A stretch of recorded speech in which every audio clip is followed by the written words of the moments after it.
The emergency beacon pierced through subspace like a scream. Dr. Ellen didn't hesitate. Her medical frigate, the Hippocratic, dropped out of FTL into a debris field that had once been a Vraxian colony transport.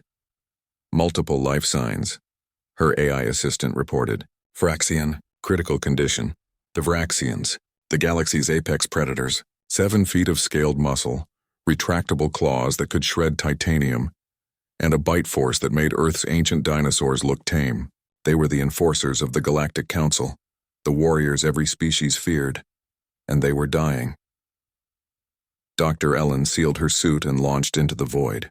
The first survivor she reached was small, a cub, no more than 5 cycles old.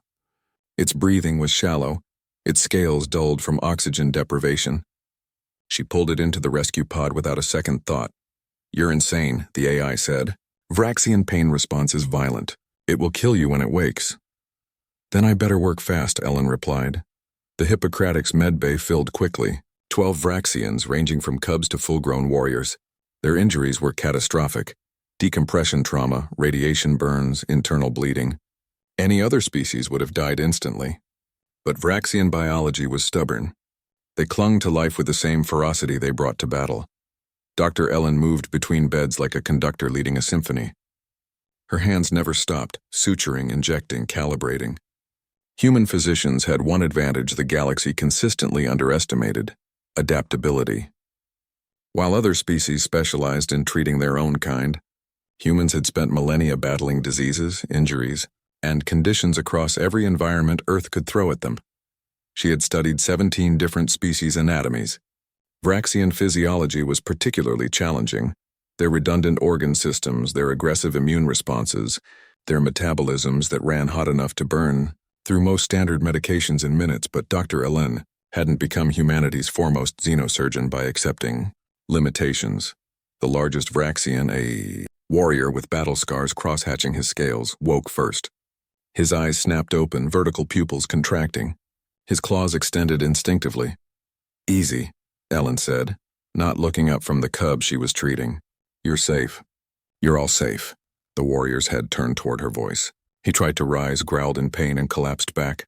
"I said easy. You've got 3 cracked ribs, a punctured lung, well, the equivalent of a lung, and I just finished repairing your primary cardiac valve. Move like that again and you'll undo 12 hours of work." The warrior stared. In his entire life, no one had spoken to him with such casual authority. Certainly no prey species. And humans were prey. Soft, weak, with blunt teeth and no natural weapons, yet this human had pulled him from death. "Why?" He rasped in galactic standard. "Hippocratic oath," Ellen replied. "Look it up when you're feeling better." Over the next week, as her patients healed, Dr. Ellen learned their story. The transport had been carrying civilians from a colony world when they were ambushed by raiders. The warrior, Korath, commander of the elite guard, had been escorting his sister's family to safety when the attack came. "My sister didn't make it," Korath said one evening, his voice like gravel. "But her cubs, you saved them." Ellen checked the cubs' vitals. They were playing near the viewport, wrestling with the careful clumsiness of children who didn't yet know their own strength. "They're resilient," she said. "Vraxian healing factor is remarkable."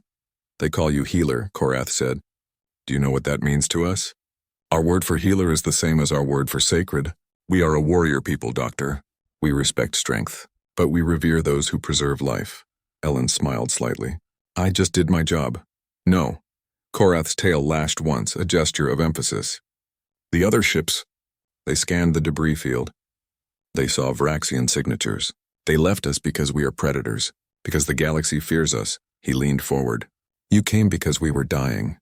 You didn't calculate risk. You didn't check species compatibility. You just came." "Of course I came," Ellen said simply. "You needed help." The simplicity of it seemed to shake something in Korath. His claws retracted fully for the first time since waking. When the Vraxian rescue fleet finally arrived, their commanders were prepared for anything, except what they found. Their elite guard commander alive, an entire transport's worth of civilians recovering, and one human physician calmly filing medical reports. "Impossible," the fleet admiral said. "Vraxian combat injuries require specialized facilities." "How did you—" "Physician," Ellen interrupted gently, "not miracle worker." I stabilized them with standard trauma protocols, adapted the medications for their metabolism, and monitored for complications. It's not impossible. It just requires paying attention. The Admiral's crest flared, surprise. You speak as if any physician could do this. Any good one could, Ellen said. Though I admit I had excellent patience. Very few species could survive what they went through. Korath approached as Ellen prepared to depart. The cubs clustered around him, his sister's children now his responsibility. The cubs wish to give you a name, he said. In our tradition, Ellen knelt to their level. The smallest cub, barely 3 cycles, stepped forward and placed a tiny clawed hand over her heart. Kreshtala, it said solemnly. It means life-bringer, Korath translated. It is the highest honor our people can bestow. Ellen felt her throat tighten. She nodded to the cub. I'm honored. Korath extended his arm, a warrior's salute. The elite guard will not forget this. If you ever need us, healer, we will come. All of us. I hope you never have to, Ellen said. But thank you. As the Hippocratic prepared to jump to FTL, the AI said, You've made quite an impression. The Vraxian Guard's protection is worth more than most governments' defense budgets.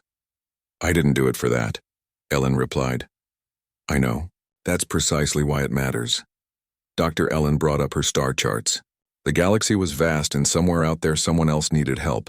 She engaged the drive.